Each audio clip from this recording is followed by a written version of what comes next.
Dude, hope you're doing good. Here's an example of some tea that I made, and it just stinks really bad. And you'll want the constituents to be almost unrecognizable.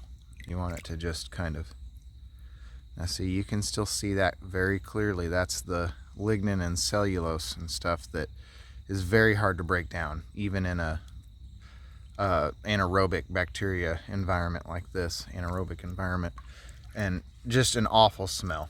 And that's what you want in this anaerobic process. Now, compost is similar.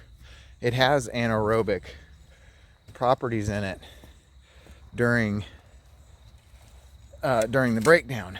You can see here's some food that's unrecognizable now. That looks like some corn and coffee and different things of that nature.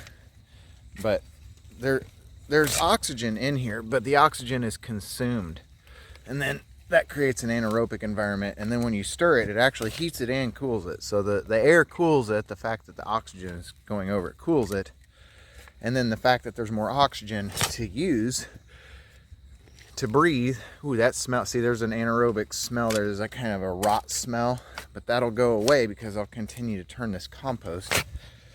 And see, there's a coffee filter again. There's another, there's more, there's like egg cartons back there. And as I stir it, the air cools it because it's hot in here. This is probably, like, can you see the steam?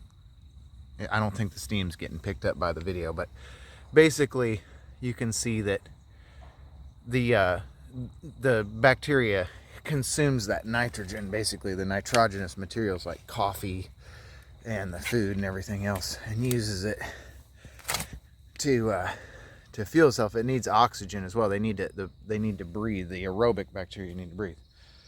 Here is food scraps that are not broken down. They're just sitting in water, and that makes fantastic compost. Over here, you're asking about your plants. Your plants should be looking like this because they have oxygen in the soil. Oxygen is key. Without the oxygen in the soil, the nitrogen will not get in from the atmosphere and push down into the soil. Now, if your soil's not living, if it's just that 6-month feed, you might not have living soil because of that. The voltage is too high for the bacteria. They run on half of a volt, 0.5 volts, and Miracle-Gro and other things like that are high in salt.